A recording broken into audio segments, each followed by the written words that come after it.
बैरकपुर के आप सभी साथियों का ये प्यार, आपका ये आशीर्वाद मेरे सर आंखों पर,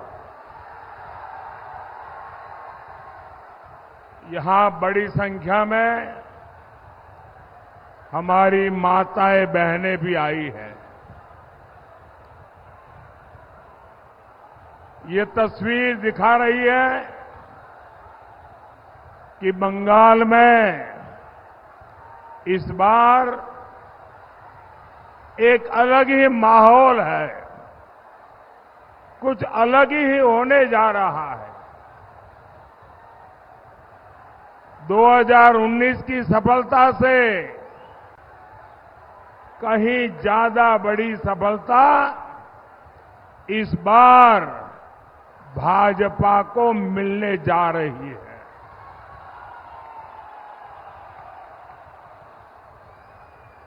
पूरा देश जो कह रहा है, बंगाल उसको जोरों से कह रहा है और पूरा बंगाल कह रहा है, आभार एक बार, आभार एक बार, आभार एक बार। भाइयों और बहनों, पश्चिम बंगाल मोदी के मिशन पूर्वी भारत का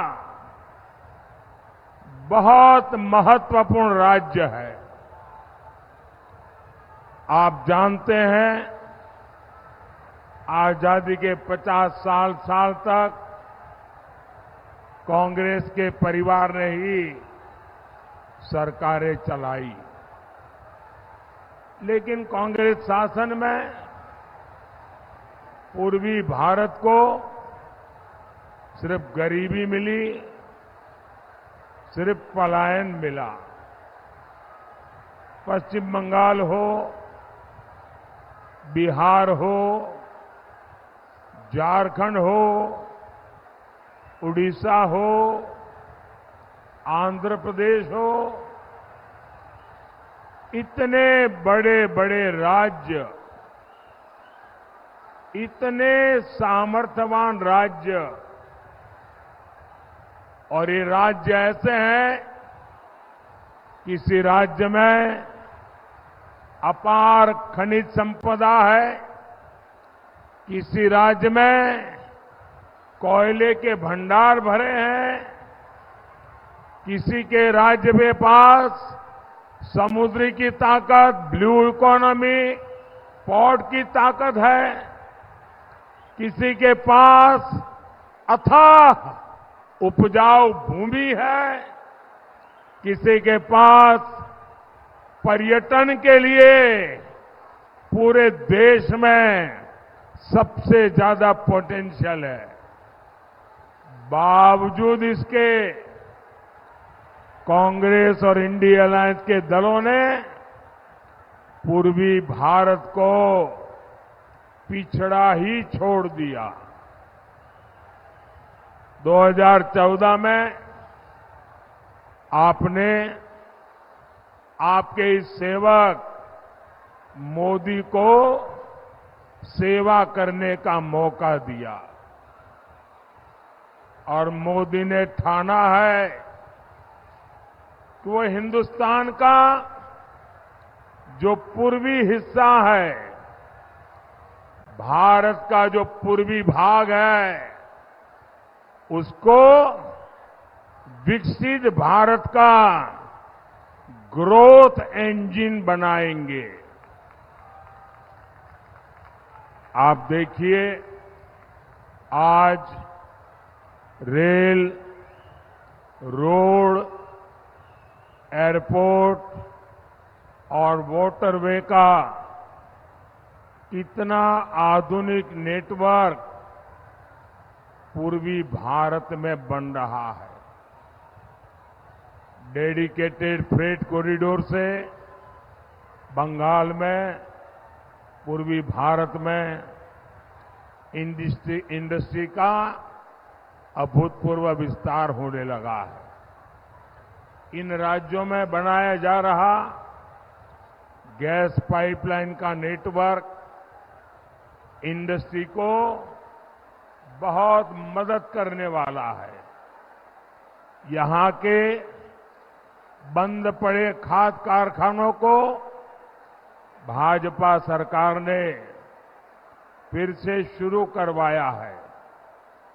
आने वाले 5 सालों में पूर्वी भारत में ऐसे विकास कार्यों को और गति देने वाला समय है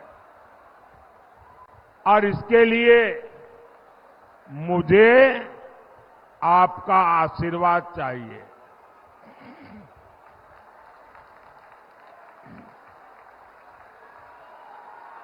भाई और बहनों,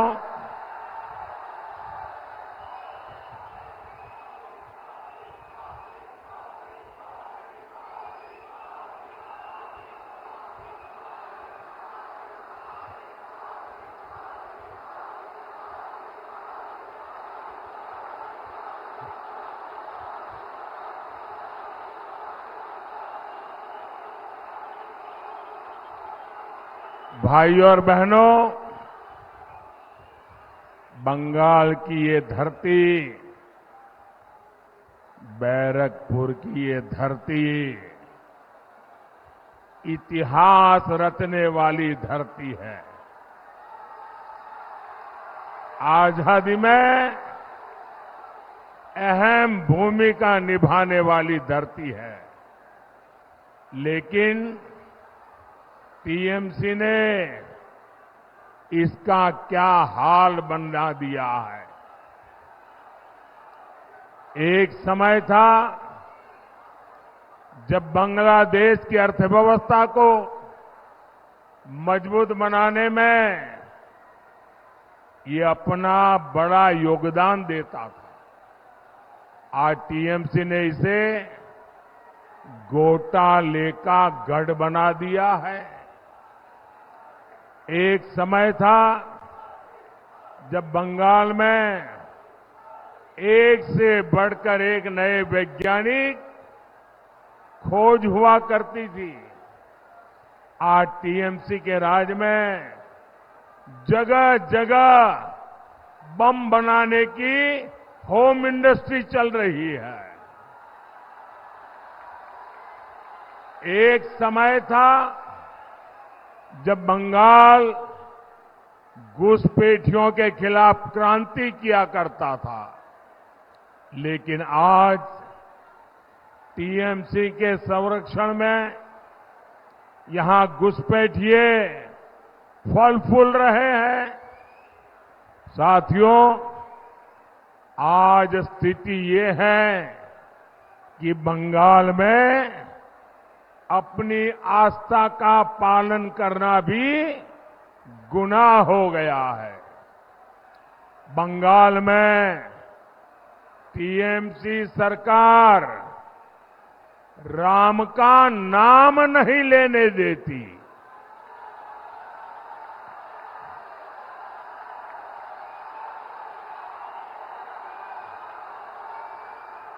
जय श्री राम, जय श्री राम, जय श्री राम। बंगाल में टीएमसी ये सरकार रामनवमी नहीं मनाने देती। कांग्रेस और लेफ्ट के लोगों ने भी राम मंदिर के विरुद्ध मोर्चा खोल रखा है। आप मुझे बताइए साथियों, क्या टीएमसी, कांग्रेस और लेफ्ट के हाथ में, ऐसे लोगों के हाथ में ये महान देश सौंपा जा सकता है क्या? ये देश उनको दे सकते हैं क्या? साथियों, टीएमसी, कांग्रेस के इंडिया अलायंस ने तुष्टीकरण और वोट बैंक की पॉलिटिक्स के आगे घुटने टेक दिए हैं। कांग्रेस और इंडिया अलायंस के लोग कहते हैं कि मोदी के खिलाफ वोट जिहाद करो, वोट जिहाद। यहां टीएमसी के एमएलए ने कहा है कि हिंदुओं को भगीरथी में बहा देंगे। सोचिए, इतनी हिम्मत, इतना साहस, ये सब किसके सहारे हो रहा है?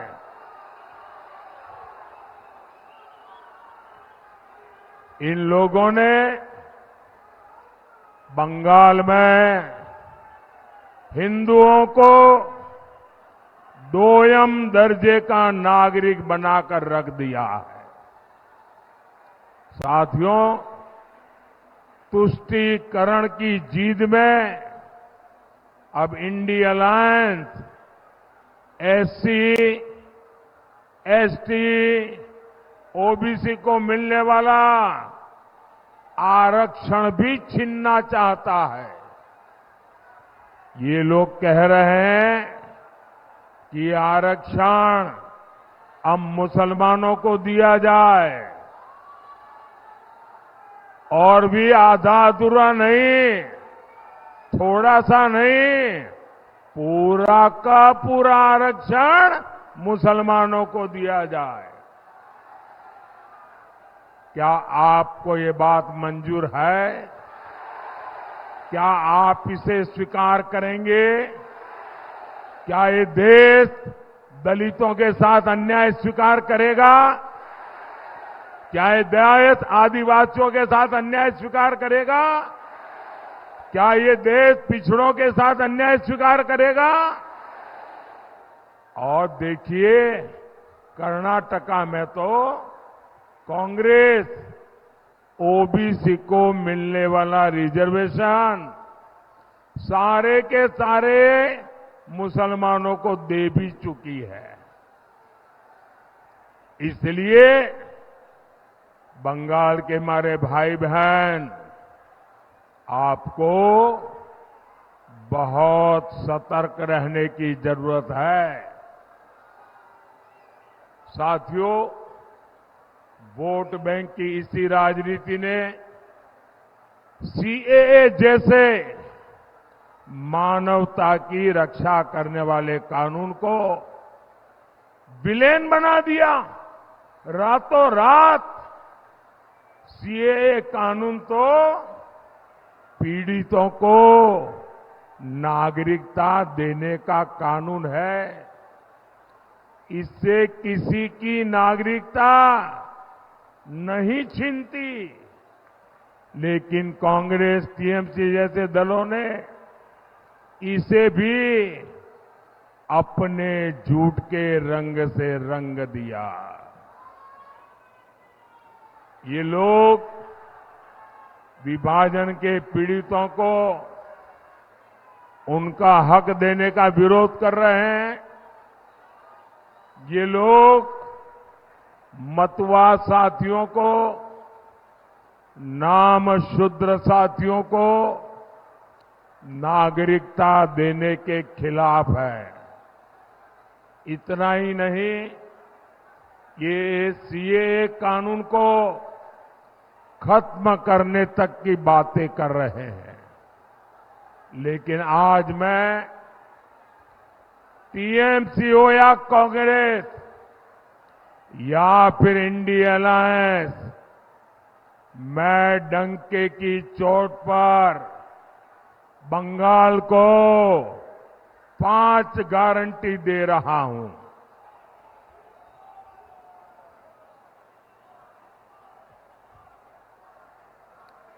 पांच गारंटी दे रहा हूं। जब तक मोदी है,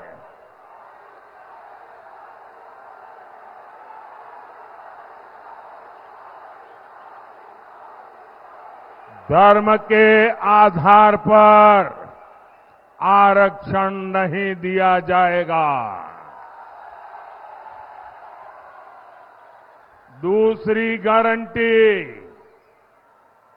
जब तक मोदी है, एससी, एसटी, ओबीसी का आरक्षण कोई खत्म नहीं कर पाएगा।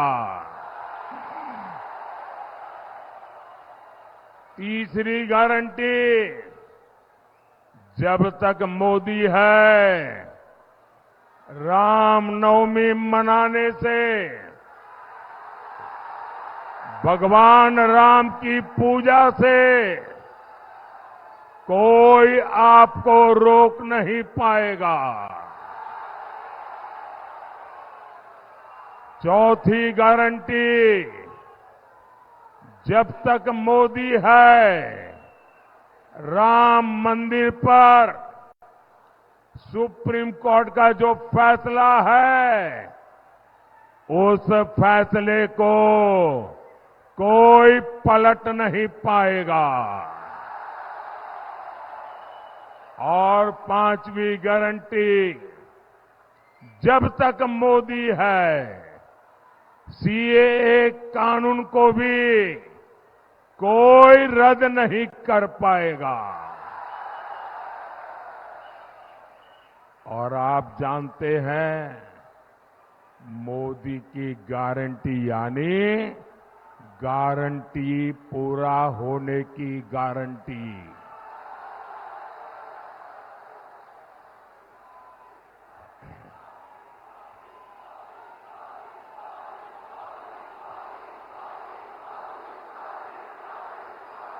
जय श्री राम। मोदीर ग्यारंटी हलो ग्यारंटी पूर्ण होबार ग्यारंटी। साथियों, हमारा बैरकपुर तो जूट इंडस्ट्री का हब रहा है। गंगा मैया के आशीर्वाद से यहां खेती के साथ साथ कॉटन, पेपर और इंजीनियरिंग की इंडस्ट्री फली फूली थी, लेकिन आज जूट इंडस्ट्री बेहाल है। मजदूरों की सूद लेने वाला कोई है नहीं। ये तब है जब मोदी ने जूट के समर्थन मूल्य में काफी बढ़ोतरी की है। हमने अनाज, चीनी को जूट के बैग में ही पैक करने का नियम बनाया, जिससे जूट किसानों को मदद मिले। लेकिन जूट की इस धरती पर टीएमसी केवल झूठ बोल रही है। साथियों, टीएमसी जैसी भ्रष्ट पार्टियां हिंदुस्तान के इतिहास में बहुत कम दिखती है। यहां जनता खुद नारे लगा रही है। एक एक नागरिक बोल रहा है, चीख चीख करके जनता बोल रही है, चोर धरो, जेल भरो, चोर धरो, चोर धरो, चोर धरो। यानी चोरों को गिरफ्तार करो और उन्हें जेल में डालो। ये नारा विपक्ष की किसी पार्टी ने नहीं दिया है, ये नारा दिया है बंगाल की जनता ने, आप लोगों ने दिया है।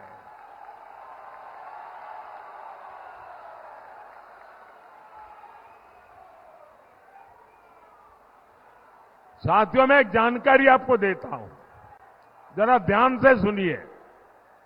कुछ साल पहले टीएमसी सरकार पर सीएजी की रिपोर्ट आई थी।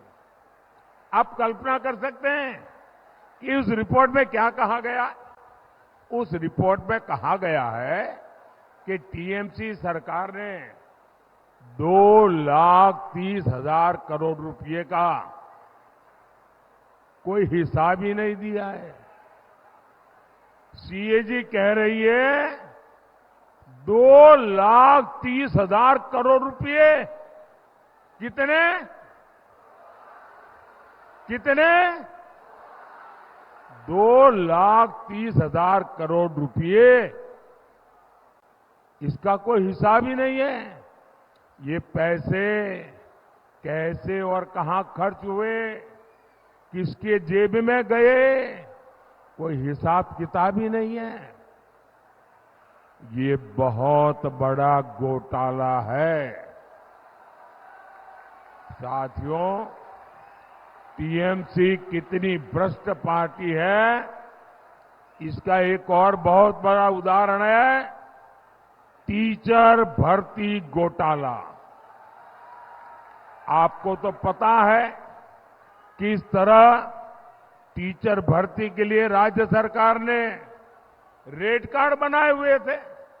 ये रेट कार्ड खुले बाजारों में बेचे जाते थे, यहां पदों की बोली लगती थी।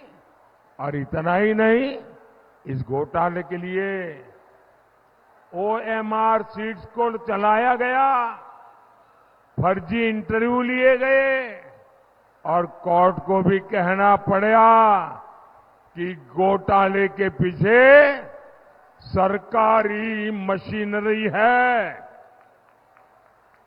ये हाल बना दिया है टीएमसी ने हमारे बंगाल का। साथियों, मोदी बंगाल में हुई इस लूट की पाई पाई का हिसाब लेगा।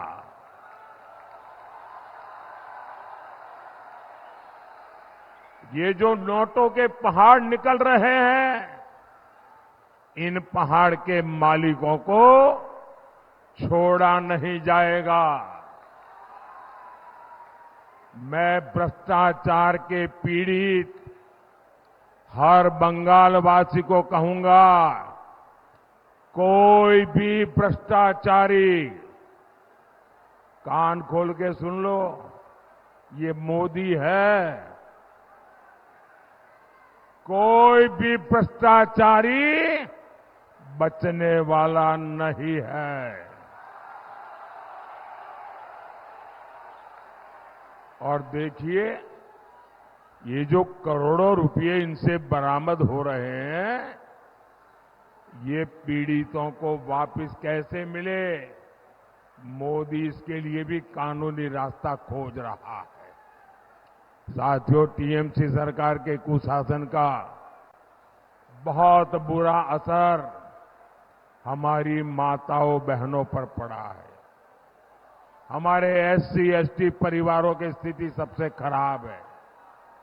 संदेश खाली में क्या हो रहा है, ये पूरा देश देख रहा है। संदेश खाली के गुनहगार को पहले टीएमसी की पुलिस ने बचाया, अब टीएमसी ने एक नया खेल शुरू किया है। टीएमसी के गुंडे संदेश खाली बहनों को डरा रहे हैं, धमका रहे हैं, सिर्फ इसलिए कि अत्याचारी का नाम शाहजहां शेख है। उसके घर से बम बंदूक निकल रहे हैं, लेकिन वोट बैंक को खुश करने के लिए टीएमसी उसको क्लीन चिट दिलवाने में जुटी है। साथियों, विकसित भारत के लिए विकसित बंगाल जरूरी है।